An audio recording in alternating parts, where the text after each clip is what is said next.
Hello guys, welcome to this video. The idea of this video is to explain a document that I've made. This document is just a guidance. It provides advice in how to make CAD, basically. It's a bit generic. I'm gonna be improving the document as I go, but this is just the initial version, okay? To start, I just want to clarify, I just want to explain the different types of CAD files. The first one, and probably one of the, if not the most common one, it's a 3DM file. 3DM file, it's the extension of a Rhino file. Rhino from Rhinoceros. Basically, Rhino uses surfaces, solids and curves to create objects. This file can be Boolean or not Boolean. If it's not Boolean, it basically means that it has different objects. Like in this case, the shank would be an object, the prongs would be another object, the halo would be another object. Of course, the stones is just for reference, okay? So if the file is not Boolean, it means that it can be edited much easier than if it's Boolean. If it's Boolean, the prongs would be joined together with the shank and all in parts, okay? I mean, the halo would be another part in this case, the prongs might be another part. That's a different thing. That's entirely up to you how you would separate the file in terms of production. But the 3DM could be all together or could be separate in many parts, okay? Then we have an STL file, which is the file that is commonly used for 3D printing. Actually, you could also use the SLC file, but still STL file is up to now the most common one for 3D printing.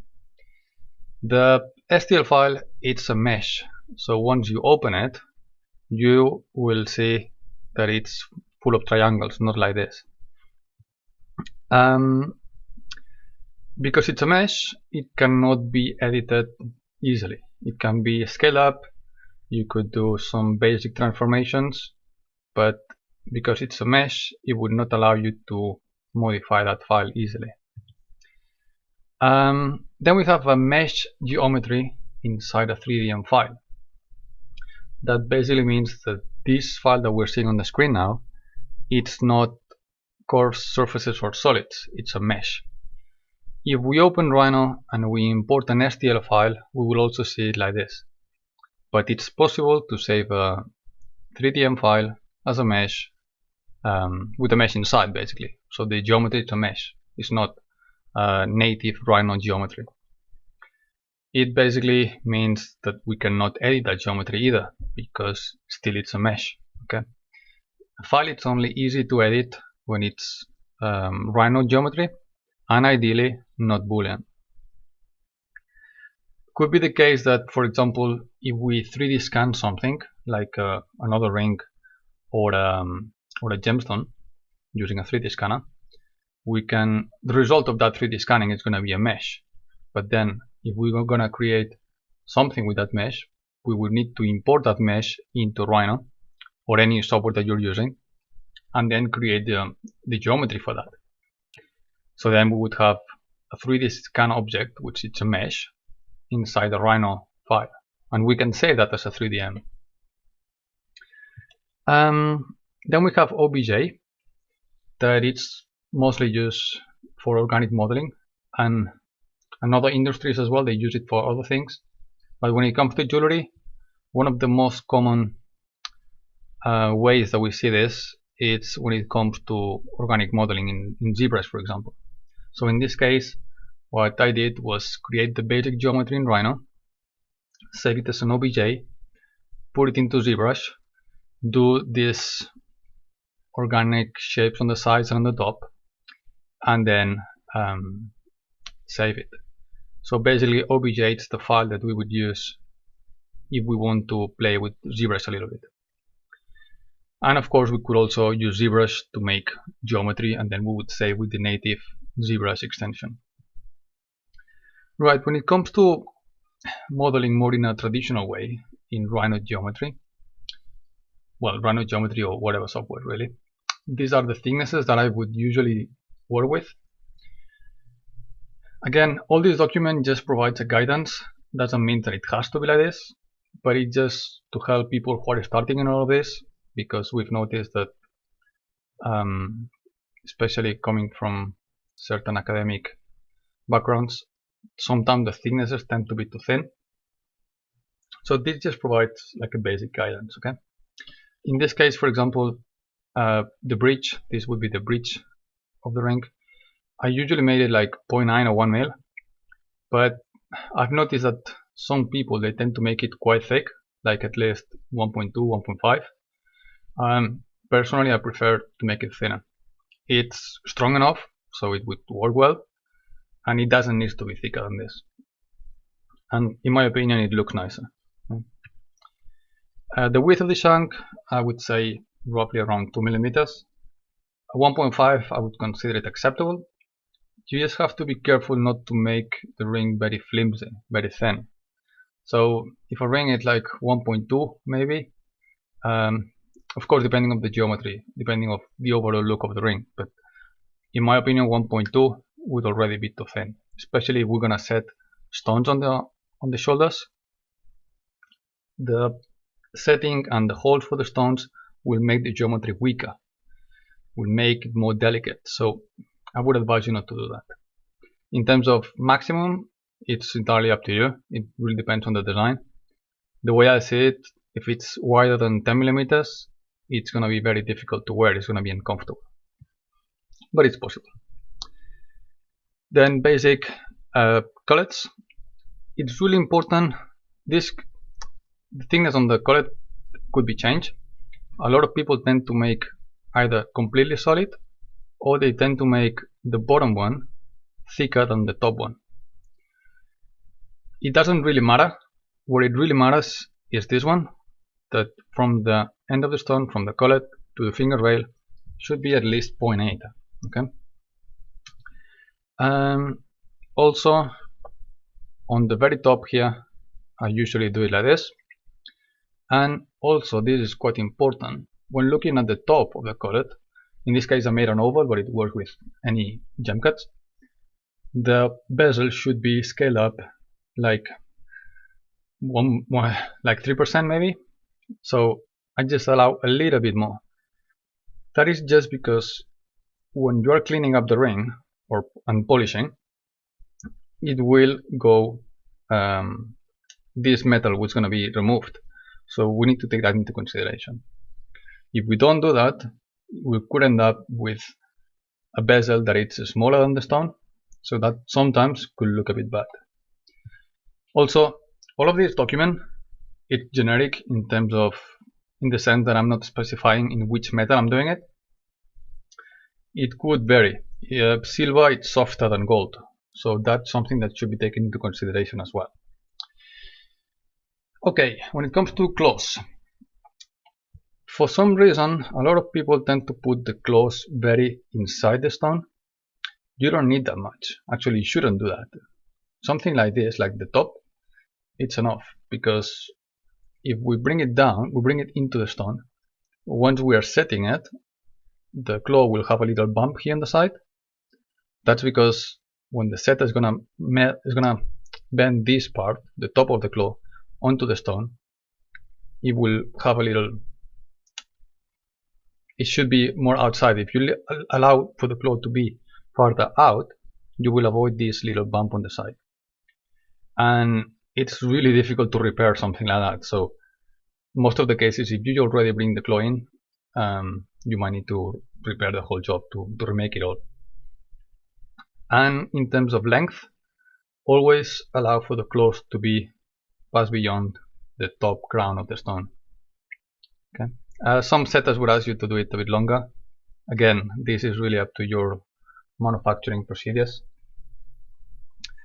Okay, these are some basic guidance in terms of this setting style that I call prong and surface.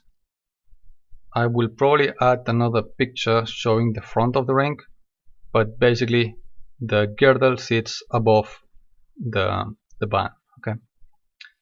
And again, we're allowing a bit of metal on the sides to allow for polishing, cleanup and polishing. These are the minimum diameters that I would use for the prongs. This power set, well, these are the dimensions that I would always consider. The most important one is this 0.5 here. Okay, 0.5, even 0.8 is fine. Between 0.5 and 0.8, I would say. Channel set. Again, all of this you can just use it as a reference. This diagram represents for stones up to 1.8. This one between 1.8 and 2.5 mil, and this for whatever it's above 2.5. When it comes to the profile of the band, you pretty much can do whatever you want, but try to avoid this as much as possible. You need to allow metal on the top for the setter. So if you have something very sharp, basically the setter will have no metal to set the stones. So as you can see, this is quite similar. This is more flat on the top, but still it would not be thick enough. Okay. Gypsy set, also known as flash setting. Basically it's when the stone looks like completely under the metal, like covered in metal all around. Always, whatever size you are using, at least you should allow 0.35 between the stones. However, when it comes to playing with different sizes, you should increase that, because otherwise the setter is gonna struggle a little bit. So again, these are like a rough guidelines in terms of sizes. And when it comes to pivot holes in any kind of setting, the hole should be at least 0.8. Okay, 0.6 maybe I would consider that acceptable, but it also depends on your casting. I would also try not to make it much bigger than this, but again, depends on your casting and the metal that you're using. I might add another slide here. Big stones. These are the stones that you see on the front of the ring, well, front and back usually. Something like the first image, I would consider that acceptable. It's fine, even if it goes inside the finger rail slightly. It is quite common to put it higher, like the one on the right, but in my opinion, the one on the left looks nicer. So there's a bit of a sacrifice in terms of ergonomics that would happen here. So the big stone is like inside the finger rail. You would feel it when you're wearing the ring. So still you can wear the ring and it's fine, but if you want to make sure that your customer doesn't feel that, just bring it up a little bit, like 0.3 it's enough. Okay. And this is a bit of a guideline, the 0.9. Of course it would depend on the depth of the stones, but I would usually make it that it comes up a little bit. It's technically possible to do more, so you can make this 1.2 if you want, but visually this is the look that I like, so just a little bit up, just a little bit outside. Okay. When it comes to making things hollow, 0.8 wall thickness always. Less than this, it's just not gonna work. If you're using gemstones, so imagine that you're gonna set this would change. So if I was to make this ring full of stones, I would make it thicker. Okay, it would all depend on the size of the stones. Then recess areas, or areas going up. These are the guidelines that I would follow.